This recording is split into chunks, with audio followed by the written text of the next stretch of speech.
全民穿越公路求生，我欣喜地把玩着手中的黑伞，像是得到了一个新玩具的孩子。爱丽丝小姐，这把黑伞是量子结晶制造的，而之前偷袭我的那个家伙曾经说过，他手中的匕首是量子碎片制造的，这两者有什么异同吗？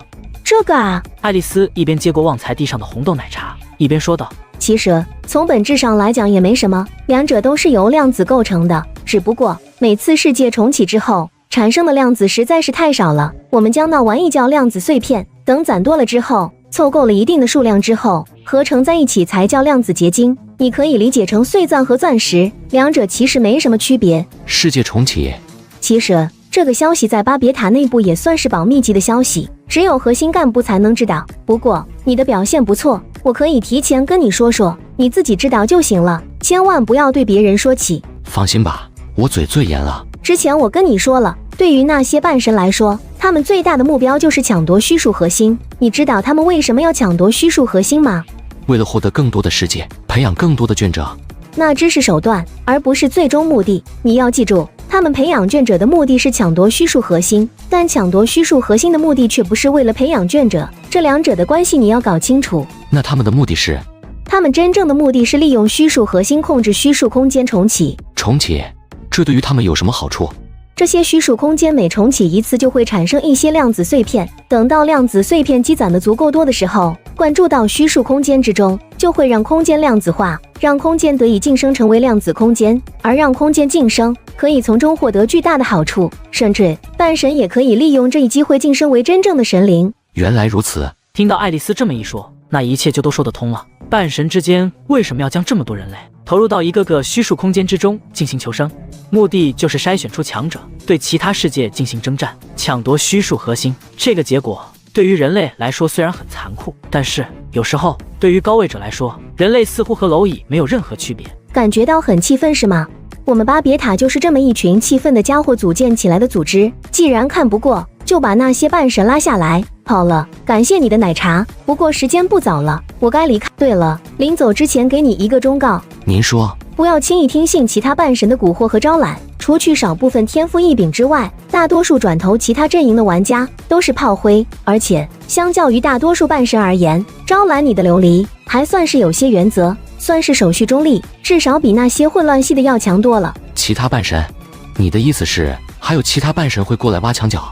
到时候你就知道了，反正你记着就行。爱丽丝挥了挥手，拖着行李箱踏入了黑色漩涡之中，紫色的方块也纷纷落入黑色漩涡之中，最终大门消失不见。还真是奇妙。我看了看手中的黑伞，让自走机械将周围收拾了一番，清理掉剩余的痕迹，而我自己则回到了车里。情况怎么样？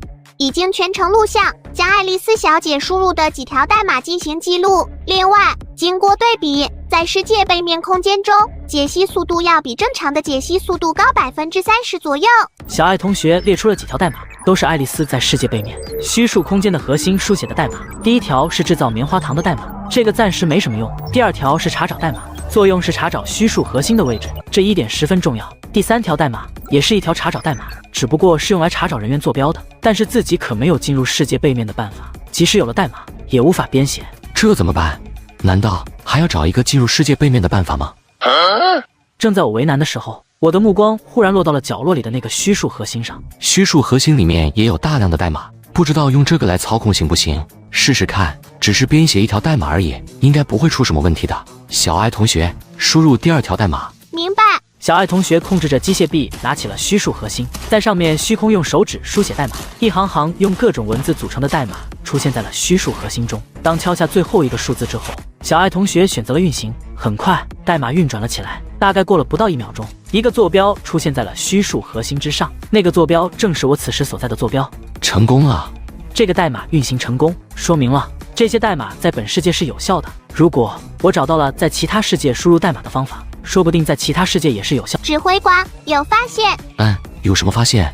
因为有了3条已知代码作为参考，对代码的破解速度大大的提高了。我在破解代码的时候，在最核心层发现了一个坐标，这个坐标被隐藏在核心代码之，我怀疑这个地方很有可能有什么重要的存在。在最核心层发现的坐标，确实有可能，能确定是在哪里吗？在在北极圈附近。小爱同学张开了3D 地图，在北极圈附近贴下了一个红点，还在地图上贴心的标识出了几条通往该处的道路。我看了看时间，现在是本世界的第2天深夜。从现在来看，接下来的几天确实是没有什么事情要做，刚好可以趁着这个机会去那个地点看看，那里到底有什么。沿路也可以经过几个大城镇，顺路收割一番，也算不虚此行。那就返回白象城吧，从那里出发。确定了线路之后，小爱同学向着白象城驶去。忙完了这一切，旺财系着围裙招呼我开饭了。知道了，我去招呼他们一声。心情不错的我吹着口哨打开了莉莉丝实验室的大门。刚一打开门，我感觉到眼前一道黑影划过，砰的一声闷响，一把大剑贴着我的头盔插到了旁边的门框上。这一下把我吓了一跳，整个人跳出去7、8米远。你们这是干嘛？谋杀亲爹？谁让你进来前不先敲门的？你来的刚好，刚刚飞剑的试验成功了，你试验一下手感吧。莉莉丝将手柄扔给了我。这么快就成功了？在哪呢？让我看看。插在门框上的不就是？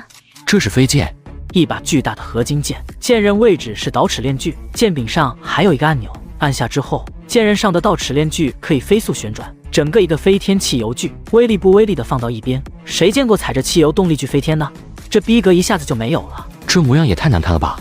这是经过空气动力分析得出的最优解，而且除了近战攻击之外，这玩意还能释放高压电流，完美的将近战武器和远程武器进行了整合。还有，这东西配备了无人机和导弹的自主攻击系统，可以根据预设系统自行侦查、搜集信息、自主攻击。为了能追上目标，我在剑尾增加了磁悬浮装置和离子喷射器，可以将飞剑的最高速度提升到9马赫。另外，我还在剑体剩余空间内塞上了 C4 炸弹，实在打不过的时候可以进行自爆攻击。全民穿越公路求生，看着莉莉丝神采飞扬的样子，我也只能捏着鼻子认了。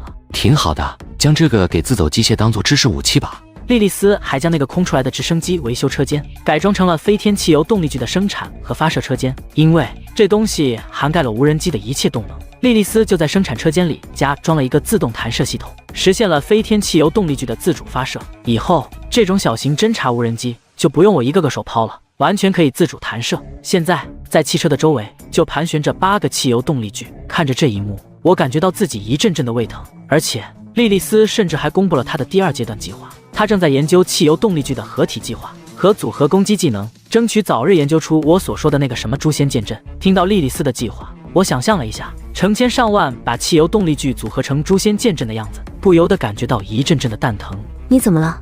没什么，没吃饭饿的。对了，车子后面的等离子喷射器是怎么回事？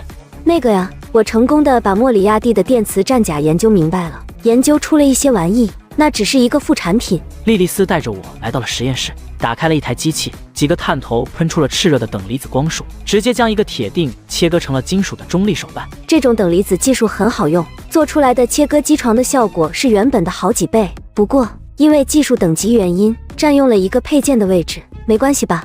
我打开了车子的情况，发现莉莉丝不是占据了一个配件位置，而是3个，一个是等离子切割机床，一个是等离子喷射器，还有一个是等离子护盾，每个占用了一个6级通用配件。没关系，没关系，随便占用。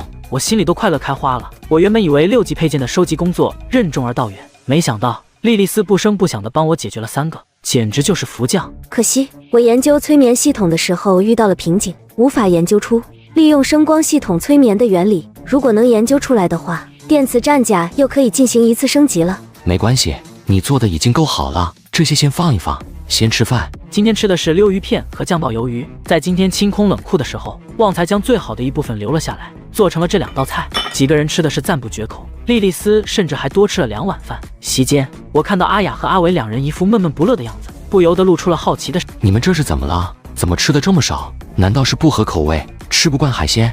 要不我让旺财再给你们做点别的。不，已经很好了，这里的菜实在是太好了，我以前是想都不敢想的。那是什么原因？我就是觉得每天这么无所事事，实在是受之有愧。有没有什么能做的，哪怕是打下手也行。原来是这样，你们要是没事，就帮旺财打理一下高级生态园。另外，莉莉丝帮他们也量身定做一套装甲，组合机的那种。我想起了环太平洋里的那种双人机甲，两个人精神高度匹配，就可以操控那种巨大的战斗机械。我一边说着，一边画了一个大型机甲的概念样图，同时机甲的形态和功能大致说了一下。从技术角度讲，应该是可以的，就算缺乏的技术也有代替版本。不过，将这么多技术整合在一起是没那么容易的，需要验证，至少先得造一个验证机来。不过，其中需要他们配合试验，验证一些东西。放心吧，莉莉丝小姐，我一定会努力配合的。吃饱之后，莉莉丝回到了实验室，准备通宵完成草图。阿伟和阿雅去帮忙打下手，旺财去刷碗，只剩下我一个人无所事事。看了一会区域频道，我发现没什么有价值的消息，便回到自己的总统套房睡觉。与此同时，一条偏僻的公路之上，一辆黄色的甲壳虫车里，苏琪和苏木两姐妹相对坐。姐，我们真的要答应那家伙的邀请吗？不答应又有什么办法呢？那位的伟力你也看到了，不是你我二人能够抵抗的。如果拒绝的话，恐怕后果难料。可是那家伙这么明目张胆的拉人，会不会犯忌讳？我们上面应该也是有人的，会不会出手？有人肯定是有人的，不然那位就不用商量了，而是直接抢夺。但是那又有什么用呢？我们可是直面危险，如果敢拒绝的话，恐怕下一秒就是死亡。就算上面的人事后追究下来，又有什么用呢？我们已经死了，什么都没用了。那好吧，我听你的。苏琪说着，偷偷的给我发了一条私信：13哥，我们被一个叫夏米尔的家伙招揽走了，他自称是个半神，要我们去他手下做事，我们反抗不了。那家伙长得很奇怪，一张脸从中间分开，左边清纯的像是邻家妹妹，右边张狂的像是街边的艺术家，衣服也是左右半边不同。你看到他之后，最好绕着走，随信把我和我姐最喜欢的艺术照发给你。如果我死了，记得我曾经存在。发完之后，苏琪昂起头，对着苏木展颜一笑：“我准备好了。”苏木点了点头，留恋地看了周围一眼，对着车内的一个小巧的雕像说道：“夏米尔大人，我们愿意皈依到您的门下。”伴随着声音，一道绿光笼罩了两人的车子。片刻之后，绿光消散不见，那辆黄色的甲壳虫也不见了踪影，就连区域频道的列表里，苏木和苏琪的名字也都消失不见了。苏木和苏琪并非是个例，一道紫光笼罩了李飞宇的车子，一道橙色的光芒笼罩了赵婉婉的车子，一道红光接引走了兴奋异常的海格。被带走了不光是我的熟人，还有一些寂寂无名之辈。整个区域频道内的人数一夜之间下降了300人上下，也有一些半神找到了我，但是看到我身上那块卷者徽章之后，都离开了。请暂时终止收集计划，本世界最早将会在明天清晨提前结束，请做好准备。发生了什么事情？居然要提前结束，这是发生了什么？随后我就发现自己的私信响成了一片，最上方的那封私信就是苏琪发来的。我将私信打开，认真的看了一遍，随后皱起了眉头。夏米尔半神，半边清纯半边疯狂，难道说这就是爱丽丝说的招揽？我翻了一下区域频道的成员列表，果然苏琪和苏木两人的名字都不见了。经过名单对比，我发现了几个熟人的名字：李飞宇、海格、赵婉婉、沙龙巴斯。13哥，御兽之神塞利亚说我拥有自然之心，是个御兽的天才，将我招揽过去培养了。13哥，我离开的时候请求你照顾好梅丽、米克。就是不知道里面有没有下个世界要对战的半神，如果有的话，恐怕战争烈度要上升不少。我看了一下手表，现在是凌晨4点，距离清晨还有2个小时左右。按照这个时间是肯定赶不到北极圈了。小艾同学，距离白象城还有多远？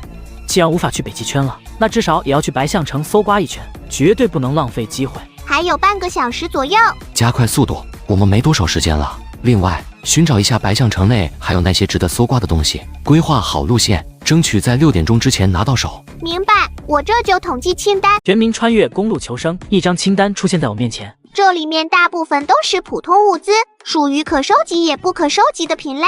不过有件东西十分重要，我们最好拿到手。是什么东西？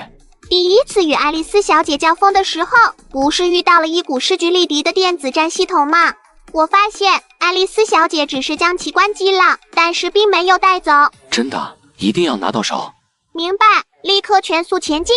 小爱同学启动了等离子推进系统，重型武器平台的速度瞬间提升到了420迈，向着白象城狂飙突进。原本半小时的路程，只花了5-6分钟就抵达了。指挥官，其他区域反向也发现了几个玩家，正在向着白象城前进。能探知他们的目的地吗？有2辆车安装了临近系统，3辆车的玩家购买了克隆人。根据获得的消息综合分析，他们是借着调防的命令来白象城搜刮物资的。让临近系统引导他们去最大的超市，别让他们过来捣乱。明白。小爱同学开始暗戳戳地修改对方的行车路线，几辆车慢慢转向了南城区，那里有一个白象城最大的综合超市。我一路直奔市政厅，此时市政厅依旧是他离开时候的样子，两扇大门被碾成了碎片，两具被爱丽丝打死的巨大的龟鸡生命的残骸仍然倒在地上。001，把这两个家伙给我拆解了。我一边吩咐着，一边按照小爱同学的指引，将车子开进了一个偏厅。在偏厅里，一台巨大金属装置摆放在地上。天际3型电子战系统由巴贝塔组织研制的次新型电子作战系统，集成了有源相控阵雷达、目标识别系统、电子干扰系统、目标识别系统、通信堵塞系统、通信加密系统、通信侵入系统等电子作战技术，可进行电子压制、通信监控、目标参数修改、电子欺骗等多种电子战技术，一键启动，傻瓜式操作。好家伙，有源相控阵雷达，快点把这玩意弄到车上去。与此同时，在一片营地之中，爱丽丝缓缓地走下了马车。说是一片营地，但是占地足有数千亩大小，堪比一些村镇了。营地之中各种房屋鳞次栉比，而且风格各异。可能第一栋是一座茅草，在草屋的身后就是一座摩天大厦，大厦的下方又是一个四合院，院子旁边有条河，河里一座水晶宫。爱丽丝伸了一个长长的懒腰，走向了一栋欧式别墅。爱丽丝大人，请问电子战系统带回来了吗？我们要做数据分析。哎呀，我忘了。那可怎么办才好？那里面可加装了我们最新研发的新型技术，要是被人拿走了，可不得了，我们将会失去技术优势的。这还不是最恐怖的，最恐怖的是，我们的技术都是在同一基础上发展出来的。如果被敌人获取的话，我们同类产品将会没有任何秘密可言。安啦，没人会拿走的。那个世界很快就会出事了，那些玩家都会被调走。几天之后，世界自行重启，一切都将烟消云散，没有人会发现那个机械的。如果是这样的话，问题倒还不大。不过，希望爱丽丝大人以后能记得把机械带回来，我们还要做数据技术分析。知道了，我刚忙完任务，要休息了，你们退下吧。此时，我正傻愣愣地看着眼前的小爱同学，身穿百褶裙的小爱同学原地转了一个圈，裙摆飞扬，轻轻扬起的裙摆擦着我的手背划过，但是却没有任何的触感。这是什么技术？3D 虚拟成像技术，刚从那个刚获得的电子战系统里解析出来的。拥有了这个技术，我就可以以更加立体的形象出现在指挥官面前了。以后还请多多指教呢。这么快？那个作战系统没有什么加密措施吗？这么快就破解出技术来了？这里面的加密技术比我之前遇到的任何加密技术都更加强大。只不过，自从我解析出了那几条虚数代码之后，破解起这些加密手段变得容易了很多，运算效率也提升了不少。我感觉，如果能多破解一些代码的话，我的运算速度还能迎来一个质的提升。破解虚数核心之中的代码还有这种好处，太棒了！立刻抓紧把剩下的技术都解析出来，争取把电子战系统和临近系统优化升级一下。下一个世界的战斗强度可能会很高，要做好一切准备。明白，我这就去工作了。小爱同学刚一消失，001就拖着一个平板车走了进来。平板车上装着好多东西，摆在最上面的是一张图纸。让我看看都弄到什么好东西了。战斗机械改造图纸、车辆改造图纸，可以让车辆拥有汽车与战斗机械两种形态。汽车可选形态：皮卡、哈马；原形态。战斗机械可选形态：8足自走机械模式、高达模式，每种形态只可选择一种形态，选中后不可更改。看着这张图纸，我皱了皱眉头，感觉这图纸着实有一点弱。8足自走机械形态整体上就是将车轮改成了机械组，方便在更复杂的地形活动。5倍是一门105毫米的火炮和2门单管30毫米近防炮，而高达朴素版则是人形机械形态，高度4米左右，双臂双足。5倍和8足自走机械形态一样，只不过分布位置有点不同。这还不如我现在的布局呢。看了2遍图纸，我觉得这玩意好像只能卖钱。我在区域列表里翻了一圈，很快找到了一个合适的目标——苍小空。这个我手下的金牌销售竟然在昨天晚上没有被其他半神挖走，不知道到底是幸运还是不幸。检查一下苍小空车辆的情况。接收到命令后，苍小空车上的临近系统立刻开始自检，并将一份完整的数据发给了我。我想了想，直接将这张改造图纸扔给了苍小空。这是给我的，这些也给你。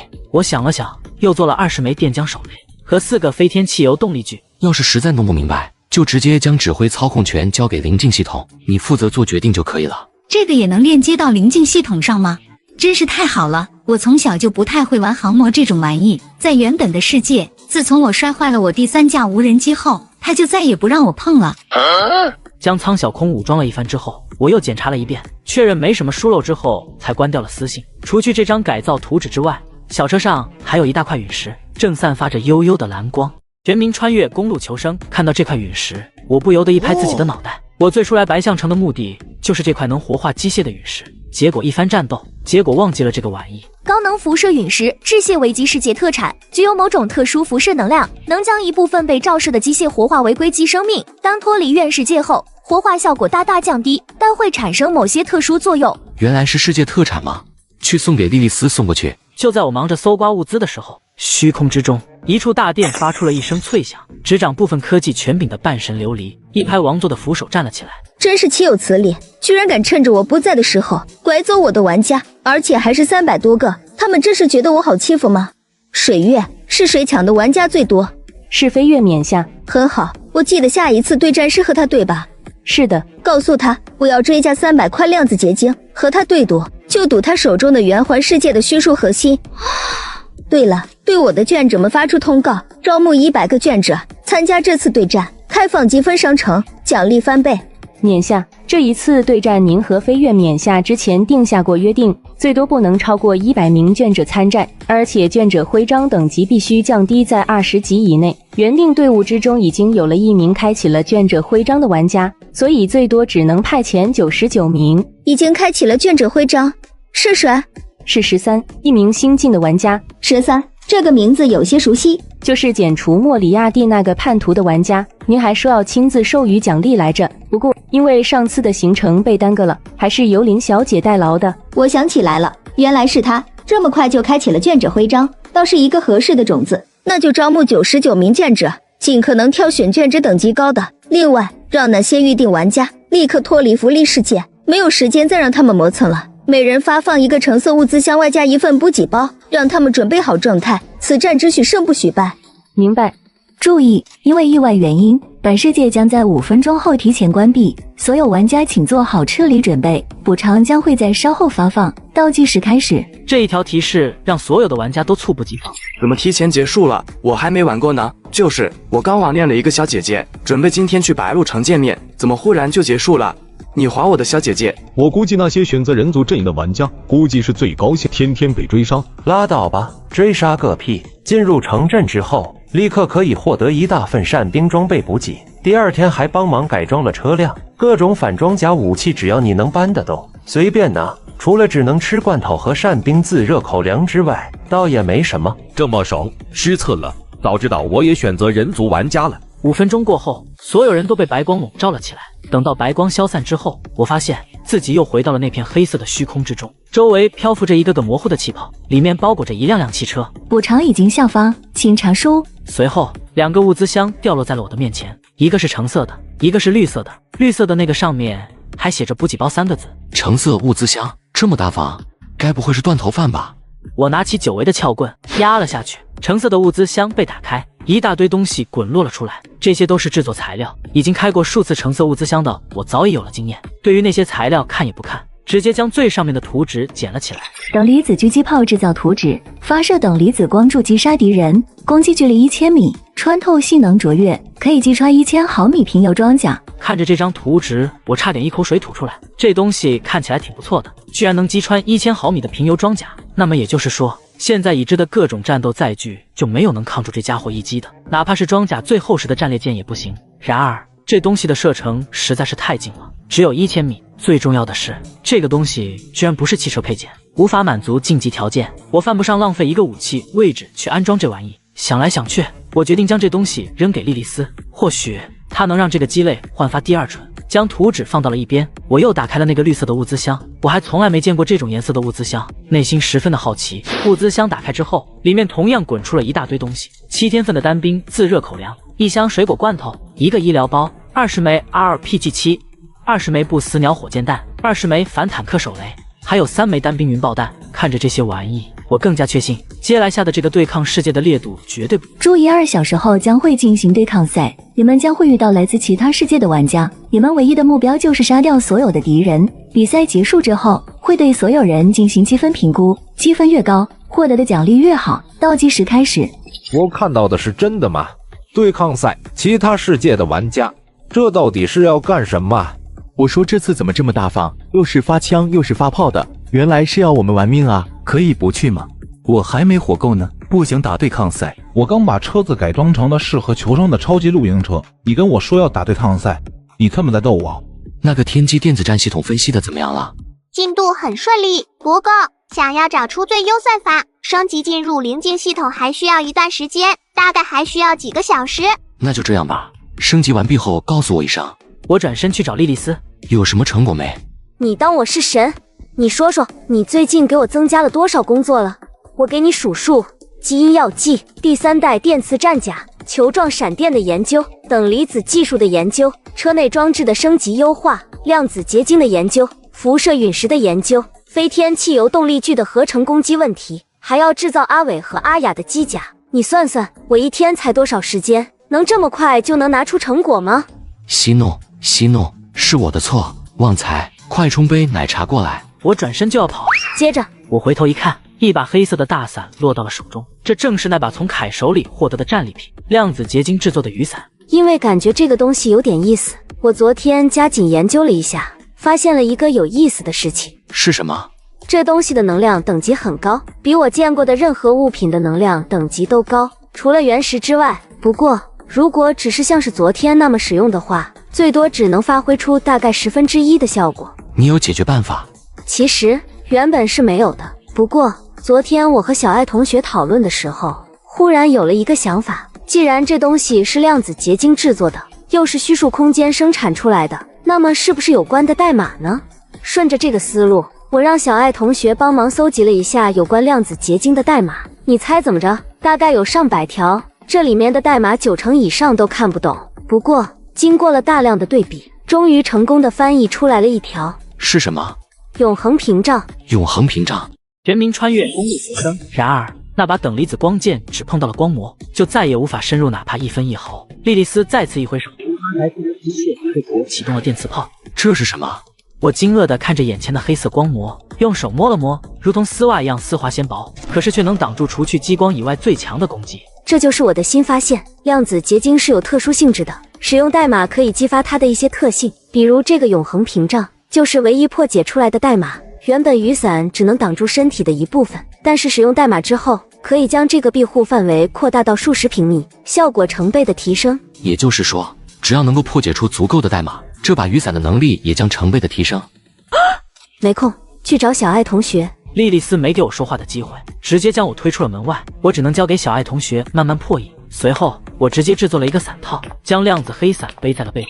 传送即将开始，请做好准备。伴随着游戏系统的提示，白光再次笼罩了众人。等到白光消散之后，我发现自己出现在一个大块青石铺成的公路之上。这条公路非常宽广，在公路的右侧是一望无际的汪洋大海，在公路的左侧是一条运河，宽度大概也有1000米。在运河的左侧同样也是一道宽阔的公路，目测比我这一条窄一点有限。我感觉有些怪异，立刻放飞了一架 RQ-180无人隐身侦察机查看情况。我貌似是在一个岛屿之上，岛屿的最外围是一圈陆地，然后紧接着就是一圈河流，之后就是陆地，随后再是河流，就这么一圈陆地一圈运河的，一直套了9层之多。在最中心应该是一个湖中小岛，只不过岛屿上云雾缭绕，看不清楚情况，只能隐隐约约看到似乎是有建筑。公路和运河之间并不是互相隔离的，公路和公路之间有桥梁、隧道和码头勾连。这是哪个鬼才设计师设计出来的？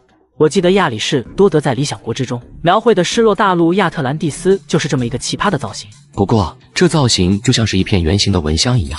欢迎各位玩家进入对抗世界大西洲原型城，玩家阵营为琉璃冕下的5000玩家对阵飞跃冕下的5000玩家。游戏结束条件：一方玩家全部死亡，一方认输，或者时间结束后，存活数量最多的一方获得胜利。每天最外围的公路和运河将会塌陷，请尽量向岛屿中心前进。岛屿上会随机投放少量物资箱，里面装有珍贵物资，请尽量获取。祝各位玩得愉快。游戏系统提示完之后，我发现原本的区域频道被一分为2，左侧还是原本的区域频道，列表上还是自己阵营的5000玩家，右侧则变成了区域公共频道，列表里足足有1万名玩家。只不过区域公共频道还没有人发言，本阵营的区域频道倒是十分的热闹。居然来真的，有没有结伴的？大家一起走有个照应。我先报个名，我在第6环，有没有跟我一起往岛屿中心走的？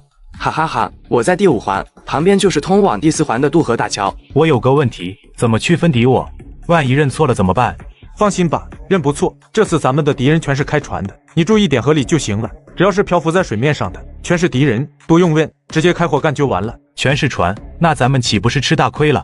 你们保住自己的小命就好，找个地方苟起来，不要拖我们的后腿。杀人的活就交给我们好了。几个玩家明显自信满满，语句之中充满了豪气。我看了一眼这些人的名字，发现都是陌生的名字，从来也没见过，应该是新补充进来的。而此时我感觉到心口一热，我低头一看，原来是眷属徽章弹出了提示，检测到进入对战战场，开启积分商城。本次战场开启双倍积分模式，每杀死1名玩家可以获得2点积分，积分可以用来提升眷属徽章等级，也可以用来兑换积分商城里的物资。对战结束之后，积分最高者可以获得1张积分商城的免单券。眷属徽章等级 LV1， 等级特权，开启积分商城，升级积分0。我尝试着打开了积分商城。积分商城里面的各种物资很多，从基础的汽油、步枪到1到5级的制造图纸全都拥有，甚至还有一些特殊机械的成品，只不过售价不菲。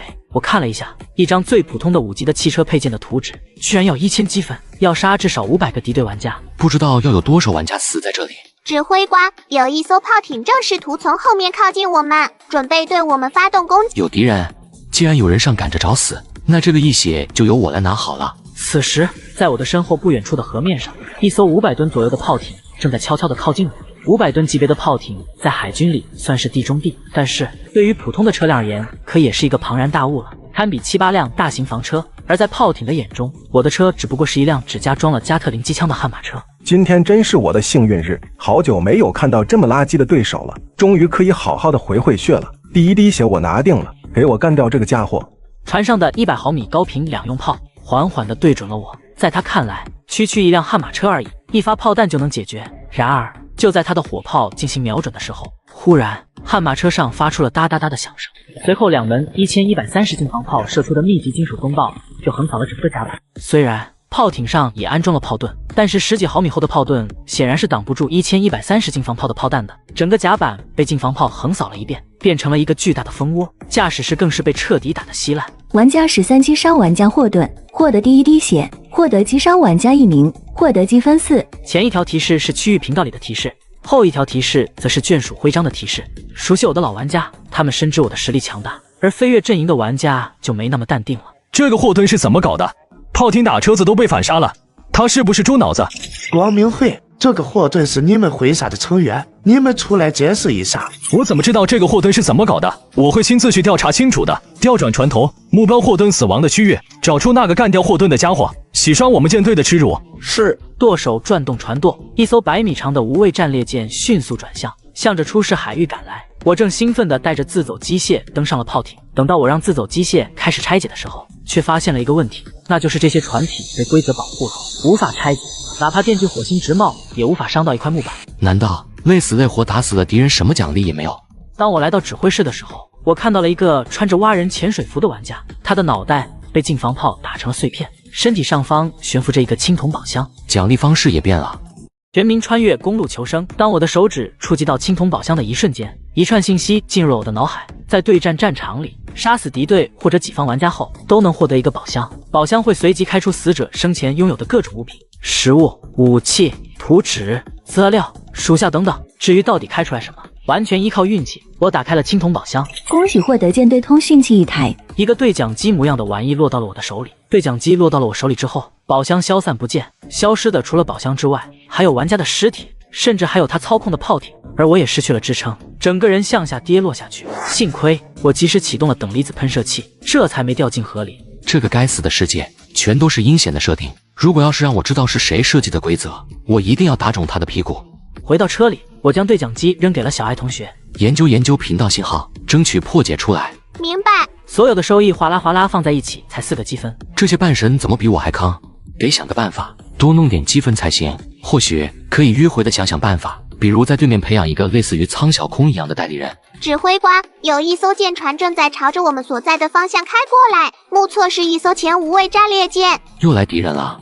我连忙向着3D 地图上看去，一艘巨大的战舰缓缓地出现在地图之上。与炮艇那种小型船体不同，这艘船可是当之无愧的巨无霸。多炮塔、水面之上厚重的装甲带，以及舰体上高高耸立的冒着黑烟烟囱，都代表着这玩意是一艘前无畏战列舰。看吨位至少1-2万吨，我感觉琉璃发的那个补给包面对这种级别的舰船，恐怕就是一个笑话。不过对于我来说，这种船也就那样。所有没有完善防空系统的船只，在锆石高超声速导弹面前都是活靶子。释放50把飞天汽油动力锯。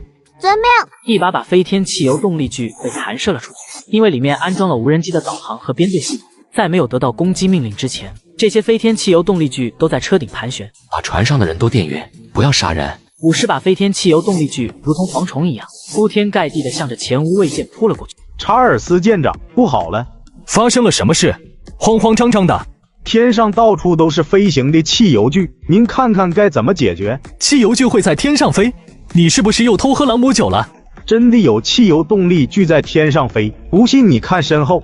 将信将疑的查尔斯回头，顿时被惊了个目瞪口呆。3把汽油动力锯正悬停在驾驶舱的外面。哦，买高的，法克，哪来的这些东西？3把汽油动力锯撞在了驾驶舱的玻璃上，驾驶舱的玻璃应声而碎。3把汽油动力锯冲了进来，查尔斯拼命地对着3把汽油动力锯扣动扳机，想要将这些东西打下来。然而这些可都是经过莉莉丝一手改装过的。查尔斯甚至还没来得及将弹夹打光，就看到眼前一道紫色的电弧闪过，随后就什么都不知道了。等到查尔斯醒来的时候，发现自己被自己的皮带捆得结结实实，在他面前站着一个穿着战甲的男人，在他的身后还站着2个8条腿的自走机械，手里各自拎着1把汽油动力锯，一副虎视眈眈的样子。哟，你终于醒了。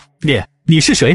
我只是一个商人而已，想要通过你贩卖一点东西。我不信。不，你必须相信。现在你只有2个选择：一，跟我合作，我让你做什么你就做什么；第2个呢？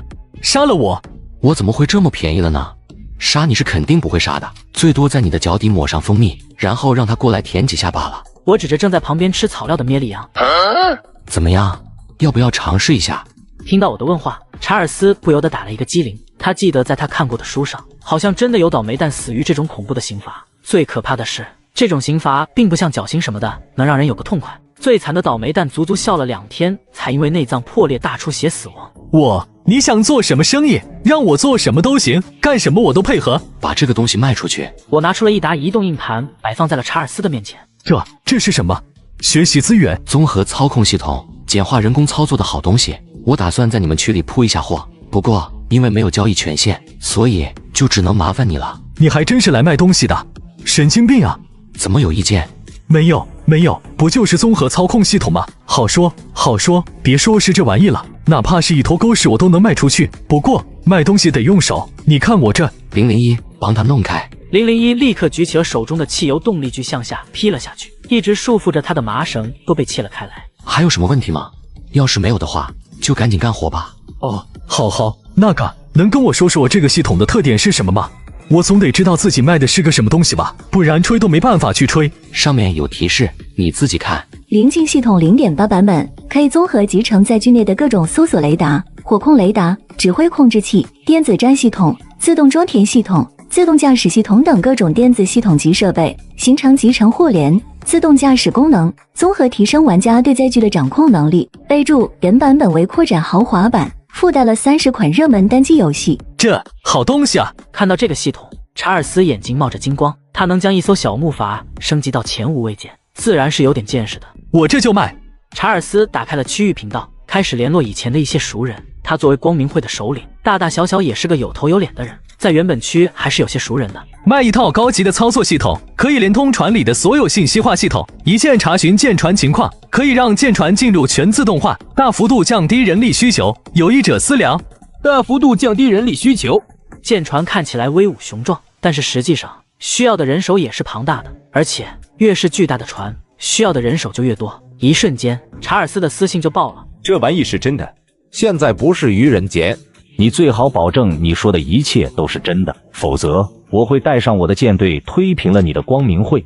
查尔斯立刻将游戏系统的提示截图群发了出去。有了游戏系统的作证，那些大佬顿时不淡定了，纷纷要求查尔斯将这玩意卖给自己。全民穿越公路求生，在众多私信之中，最引人注目的就是一封红色私信。这是卡特先生的私信。这个卡特在他们区可是鼎鼎有名的大人物，一手组建了由12艘无畏舰为基干、12艘铁甲舰为枝干组成的双12舰队。由于他的舰队中所有的船都是白色涂装，又被玩家们称之为大白舰队。卡特不光被伟大的半神飞跃冕下降下神恩亲自引导为眷属，更是将眷属等级提升到了20级。卡特的私信的内容很简单，那就是要求查尔斯将所有的系统都打包卖给他，不要卖给其他人，否则就带队把他扬了。而查尔斯嘛，可以获得一个大白舰队的外围成员的身份。不好意思，我还是希望能将这个系统卖给全区域的所有人，全面提升全所有玩家的实力，为对抗战的胜利添砖加瓦。看到查尔斯的回信，卡特皱起了眉头，他万万没想到，这叫查尔斯的家伙居然敢拒绝自己。你居然敢拒绝我？很好，希望下次见面的时候你还能这么说。通知下去，让最靠近查尔斯的人去教训一下他，让这个家伙知道一下什么叫做尊重与服从。是。命令立刻顺着舰队频道传达了下去。很快就有一艘无畏舰带着2艘铁甲舰开始转向，从第8航道向着第9航道转向奔袭。大人，你看，好好干活，把这些系统全都卖出去。如果干得好的话，我或许可以考虑放了你。你真的能放了我？为什么不能？我就是一个想要赚点钱的小商人而已，为了别人打生打死有必要吗？对战的胜利与否跟我没关系啊！你们想打自己去打好了，不要关联上我。听到我的话，查尔斯立刻明白了，我是一个第一次参加区域对抗的菜鸟。要知道，区域对抗是一定要分出胜负输赢的，没有一个玩家可以置身事外，要么赢，要么死，几乎没有第3条路可以走。如果他真的是菜鸟的话，或许可以利用这个信息差活下来，甚至还可以让这家伙去对付卡特，来个龙虎响斗，等他们互相杀个半残，我再跑出来坐收渔翁之利，顺手吞了这2个家伙的物资。而与此同时，我的后台上多出了1000多个新增的数据编号。小艾同学，调试一下这些系统的性能。这可是第一次将临近系统安装在其他半神属下的载具上。小艾同学立刻抓紧运行，而查尔斯似乎也觉察到了事情的严重性，紧张地缩在一旁，不敢出声，完全没有了之前在网上和人讨价还价时的嚣张气场。指挥官，经过全面测试，临近系统同频率在82到100%之间，基本可以无障碍运行，数据采集也没有问题，完全达到了预定标准。有的系统同频率只有82%，是什么原因？分析到了吗？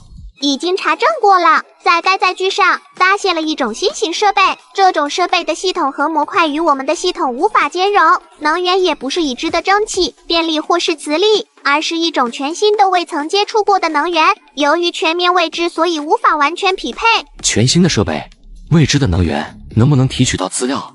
已经拍摄了大量的照片和数据，请观看。小艾同学说着，将一组组照片展示了出来。出现在屏幕上的是一门火炮，这门火炮看起来像是一门普通的青铜钱装滑膛火炮。最引人注目的是，在火炮的炮身上画着一个个诡异的图案，每一个图案都是闪烁着金色的光芒。在图片的最后是一段简短的视频，我点开了视频，在视频之中，远处一辆 T62坦克正在高速行驶，一边行驶一边向着火炮的方向进行射击。从视频之中传出了隆隆的炮声， T62的火炮没有能击穿舰船的装甲带。随后令人惊愕的一幕出现了，在无人操控的情况下，那门古老的钱装滑膛炮竟然自行转动了起来，并且瞄准了那辆正在移动的 T62， 炮身上的金色图案越发闪亮起来。随后轰隆一声闷响，前膛炮口升起了一阵白色的硝烟，一颗排球大小的圆滚滚的炮弹砸向了 T62， T62 坦克瞬间爆炸，变成了一团火球。等等，把刚才的画面重放一遍，一帧一帧的放。经过逐帧分析，我发现这颗炮弹上竟然也有一行细小的图案，图案和炮身上的不太一样，不过同样闪烁着金光。这东西你知道是什么吗？这不是符文火炮吗？你果然知道它的来历，说说看吧。这是我们区女神飞跃冕下特有的能力，符文之力。这种符文之力十分的强大，可以增加各种物品的效果。用符文之力加持过的火炮破坏力会成倍的加强，被加持的装甲也会更加坚硬。用来加强机器，会让机器的效率成倍的提。哪怕用来加持面包，会让面包变得更好吃。看着火炮的符文数量，应该进行了不止一次的强化。可以不止一次强化，详细说说。我也是听说，毕竟我手里也没有符文武器，你听听就好。至于对不对的，我就不知道了。符文武器是可以被多次强化的，曾经有一个玩家就将一面盾牌强化了6次，然后可以直接挡住反坦克导弹的直射。除了反复强化之外，还可以给一样物品强化多种属性，就像是这门火炮，明显被强化了射程、威力和自动瞄准，或许还有更多的，不过那就不是我所能知道的了。原来是这样，给设备强化属性，增加词条，提升设备的效果，而且可以反复进行，就是不知道有没失败的风险和电刀的需求。听你的意思，强化的机会很难得。那可不，有人说打捞物资箱有机会开出来，可是我打捞的物资箱至少也有上万个了，可是愣是没开出来一次过。也有人说有人有特殊的门路能弄到强化机会，但是我每次托人去问都被拦了回来，好几次还被人骗了钱。时间久了，我也懒得去找了，等真的碰到了再说。这样啊，对了，那些系统你都卖出去了？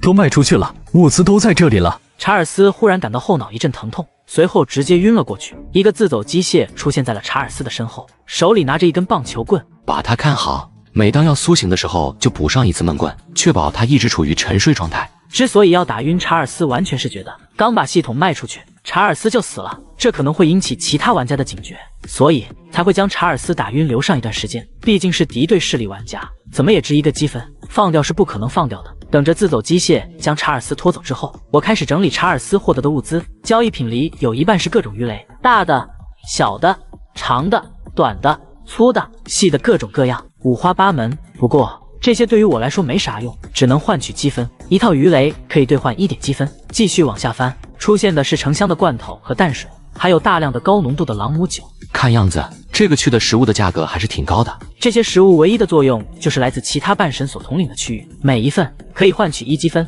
难道就没有什么有价值的玩意了吗？我不信邪的翻找起来。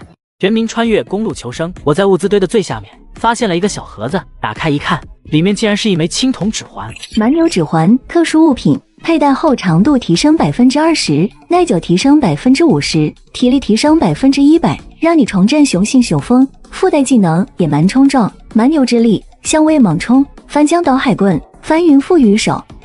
不过让我没想到的是，这玩意居然价值10点积分。这东西怎么这么值钱？难道有什么隐藏功能？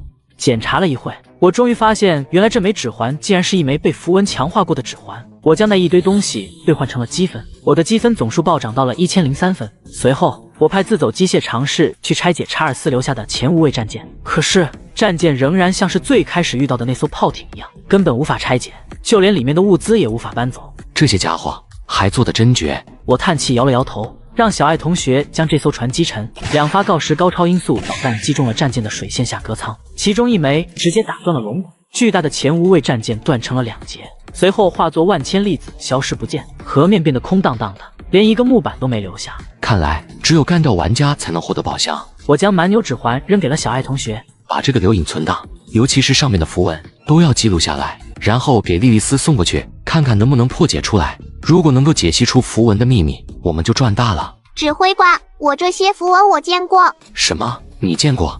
在哪里看到过？稍等。看着眼前一条条飘过的代码，我感觉这个场景异常的眼熟。这些所谓的符文，我全都在虚数核心中见过。另外，在世界的背面，我也见过相同的代码，暂时还无法论证功能是否一致。但是根据已有的信息来推断，这些所谓的符文很有可能就是虚数核心的底层代码。原来是这样。我想通了这一关节，随后立刻拿着蛮牛指环进入了莉莉丝的实验室。我刚一打开大门，把飞天汽油动力锯就擦着我的脑袋插到了门框上。你又来干嘛？我已经很忙了，不要再过来给我添乱了呀！这次不一样，这一次是有重大发现。我将指环递到了莉莉丝的面前。果然你还没有放弃这种想法，变态！怎么就变态了？你好好看看上面的符文。这是虚数代码，它们被铭刻在了物品上，然后让物品含有了虚数代码所代表的能力。没错，所以我想要弄清楚虚数代码或者称呼为符文到底怎么具现到现实当中，是普通的铭刻还是需要什么特殊的材料，这些都是我们需要知道的。如果我们能将代码具现到现实之中，那么一切都将不再是问题。这确实是一件大事，我试试看吧，不过周期可能会比较长，你要有心理准备。我明白。发现低空炮弹，已开始自主拦截。伴随着呼啸声，2发锆石高超音速反舰导弹激射而出。发生了什么事？我连忙跑向了指挥室，发现了2发炮射炮弹，已经被导弹拦截。小爱同学回放着录像，在100公里开外，3艘巨大的战舰在地图上缓缓航行着，为首的一艘巨大的无畏舰，目测排水量至少2万吨起。巨大的300毫米口径的主炮冒着缕缕青烟，最引人注目的是，主炮的炮口上一道道金色的符文闪闪发亮。因为对方在地图监控范围之外，所以并未发现。当对方驶入地图范围内后，已经开始了炮击，所以没能提前预警。这都是小事，有办法干掉这家伙吗？尝试第一套打击方式。小爱同学启动了 MK41垂直发射系统，2发锆石高超音速导弹向着巨大的无畏舰射了过去。一眨眼的功夫，锆石高超音速导弹就射到了无畏舰的身前，眼看着就要击中。就在这时，无畏舰的船头一座船首像发出了银色的光芒，船首像是一个美人鱼，通体由银色的金属制成，那银色的光芒瞬间就将整艘船笼罩了起来。锆石高超音速导弹刚刚击中银色光芒区域，就发生了爆炸，变成了2团巨大的火球。然而被银色光芒笼罩的无畏舰却安然无恙，巨大的战舰没有丝毫动摇，继续以匀速向着我所在的方向驶。同时，巨大主炮上的金色符文再次闪亮起来，似乎要进行2次打击。第一次打击受阻，是否进行第2轮打击？不，改变目标，先干掉旁边那2个家伙。明白。小爱同学发射了4枚锆石高超音速导弹，向着跟在后面的2艘铁甲舰射去。这一次应该没问题了吧？然而，这2艘铁甲舰一艘忽然急速向前冲刺了10公里，与其说是冲刺，不如说是近乎瞬移。一眨眼的功夫就来到了10公里之外。而另一艘铁甲舰虽然被击中，破了2个直径5米的大洞，但是那大洞的边缘好像是长出了一些肉芽一样的东西，不断的向着缺口蔓延。那个大洞正在以肉眼可见的速度缩小着，居然硬生生的将一艘要沉没的铁甲舰抢救了回来。我见状，连忙将2艘铁甲舰放大，第1艘铁甲舰的风帆，第2艘铁甲舰的船体上都铭刻着金色的符文。没想到这3艘来袭的舰船居然都有符文装备。此时最开始的那艘无畏舰已经重新锁定了我，主炮上金色的符文亮度达到最高，一颗炮弹划过将近100公里的距离，向着我的方向砸了过来。一发锆石击中炮弹，在空中绽放出一朵绚丽的烟花。硬拼不了，暂时先躲避一下。我见状，立刻将车子倒退了一段距离，拐入了一个转弯，确认避开了那3艘船的视线之后，便开入了河道之中。我的车子早就有潜水功能，期间还进行过1次升级。将车子潜入河中之后，我开始以潜航速度向着最前面那艘铁甲舰逼近。既然导弹无法击中，那就试试接舷战，直接跳帮上去，废了他的速度优势，看看他还有什么别的招数。至于空中，则留下 RQ-180随时监控动态。舰长，根据瞭望手报告，失去了目标踪迹，我们应该怎么办？我们的任务是干掉那个该死的查尔斯，一个敌对的玩家，暂时不用去理会，让闪电号继续向前探索，寻找查尔斯的踪迹。明白。那艘瞬移前冲10公里的铁甲舰扬起风帆，加速向前赶去。看到那艘铁甲舰加速向着这边赶来，我心中一动，有了主意。我将几颗一直当作航空炸弹的水雷拿了出来，在水中按照对方的吃水线设好了定身，放置在了对方的必经航道上，而我自己则静静地悬浮在水中，安静地等待着。全民穿越公路求生。过了2个小时，那艘铁甲舰终于来到了我的埋伏点附近。我发现了一个对方的弱点，那就是整体航速比较慢。那艘铁甲舰万万没想到，居然还有人敢留在这里偷袭它，甚至还在它的航道上放置了水雷。最可气的是，在水雷旁边还有一个自走机械，根据铁甲舰的行进方向调整水雷的位置。毫无防备之下，闪电号铁甲舰与一颗水雷进行了亲密接触，一道白色的浪花激起，毫无防备的铁甲舰的船头高高扬起，随后又狠狠地砸了下去，将浪花溅起10多米高。巨大的船体一阵剧烈的晃动，这艘铁甲舰却只是船首破了一个大洞，水密隔舱进入了大量的海水，但一时半会还没有沉没的风险。离席，立刻启动幻影风帆，逃离这片区域，同时向司命先生通知这里的情况，请他火速增援。是。发报员开始发报。船上的风帆金色符文闪动，闪电号以近乎瞬移的速度急速向着10公里之外急速行驶。只要逃出这片区域，就没有问题了。然而，闪电号刚刚急速行驶了不到3公里，一声剧烈的爆炸声再次响起，打断了闪电号的急速行进。这一枚水雷直接被推到了水密隔舱里，然后爆炸，直接将本就不怎么以坚固的水密隔舱炸了个稀巴烂。大量的水涌进了船舱之中，闪电号以肉眼可见的速度下沉着。不少水手见状，纷纷跳下了船，向着岸边游去，企图逃生。而在旁边不远处的我都看傻眼了，我万万没想到，这个闪电号居然这么不抗揍，2颗水雷就解决了。看着下沉的战舰，我也没有了亲自出手的想法，而是让那些自走机械出场打理。众多自走机械用加特林扫射着船上跑出来的水手，无数人沉尸河中，解决了外逃的敌人。自走机械开始组队攻击还留在船上的人。刚有一台自走机械爬上了船头，就迎来了暴风骤雨般的打击，各种型号的子弹如同雨点般射来。进攻受挫之后，立刻有大量自走机械围了上来，一轮电将手雷甩了上去。随后就是飞天汽油动力具空中侦察。此时，原本堵在船舱门口的人已经被电浆手雷烧成了焦炭。一个青铜宝箱浮现在船舱之中，一台自走机械立刻过去，拿起了青铜宝箱。宝箱被捡取后，船只和水手的尸体化作流光消失不。看到闪电号消失，我看了一眼手表，时间定格在5分19秒，整个行动时间不超过6分钟，还不错。同时，我看了一眼眷属徽章上的属性，积分已经上涨到了1012，说明这艘船上至少有8名玩家。只有8个玩家吗？我回忆了一下刚才河水都被染红的情景，明显死亡者绝对不止8个。难道说剩下的那些都是被招募的土著吗？看来在船队里，那些土著的比率很高啊，就是不知道有没有机会能策反那些土著。如果能让他们自己窝里反就好了。此时001已经将青铜宝箱送到了我的面前。头子女神保佑，一定要出个好东西。对着盒子拜了3拜之后，我才小心翼翼地打开了那个青铜盒子。一把复古的左轮手枪出现在我的手中，手枪似乎是由黄铜制作而成的，整体色调一致，握把是胡桃木，在弹仓的外面刻画着细密的符文。瘟疫传播者符文枪械，每一发子弹都蕴含着大量的致命病毒，分别为伤寒、鼠疫、埃博拉、疟疾、天花、登革热。击中后会让人急速患病，陷入各种并发症，如果不及时治疗会有生命危险。这东西没啥大用啊，把这个给莉莉丝送去。我将手枪交给了001，我自己在今天是不敢再去莉莉丝的房间了，怕被砍。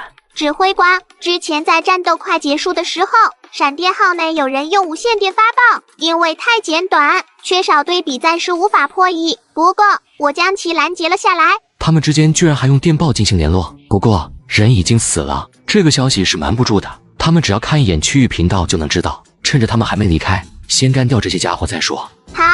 大量自走机械立刻回归到了车内，随后车子以前航形态向着远处的剩余的2艘船靠了过去。此时胜利号上的司命一脸阴沉地看着远方，他已经通过区域频道上的讣告知道了闪电号全员阵亡的消息。闪电号是他之前的座驾，他在上面倾注了大量的心血，更是派了自己的亲信掌控全局，可是就这么沉默了。有消息传回来吗？没有任何消息。舰长，闪电号沉没的太蹊跷了，我怀疑前面有埋伏，不如我们暂且后退，呼叫支援，等到舰队主力齐聚，再一起出动，一定能扫平前面的埋伏。你觉得那些该死的家伙会在原地等着我们慢慢集结大军吗？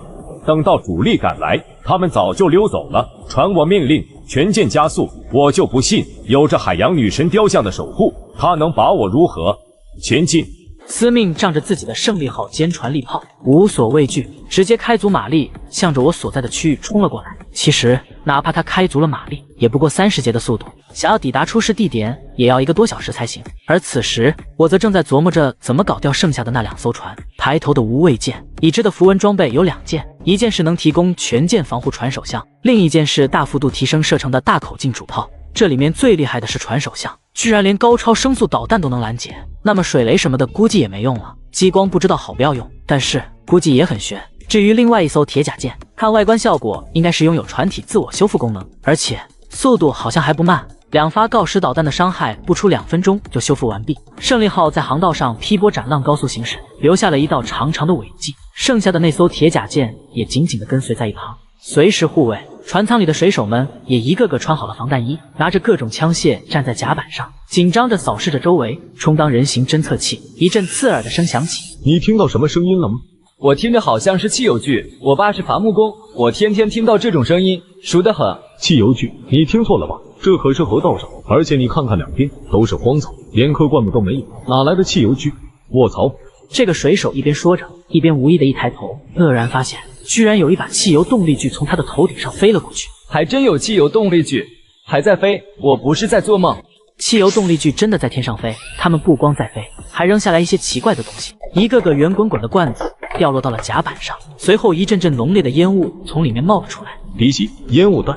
有人立刻抓起地上的烟雾弹，朝着旁边的水里扔了出去。然而，大群的汽油动力锯从天降，将大批烟雾弹扔到了甲板上。很快，甲板上就被浓烈的烟雾笼罩了起来。就在甲板上的水手乱窜的时候，一个个8条腿的自走机械从水中爬了出来，沿着船舷爬到了甲板上。自走机械配有全套的红外成像仪，哪怕在浓烟之中，也能清晰地分辨目标。举起手中的加特林，对着船上的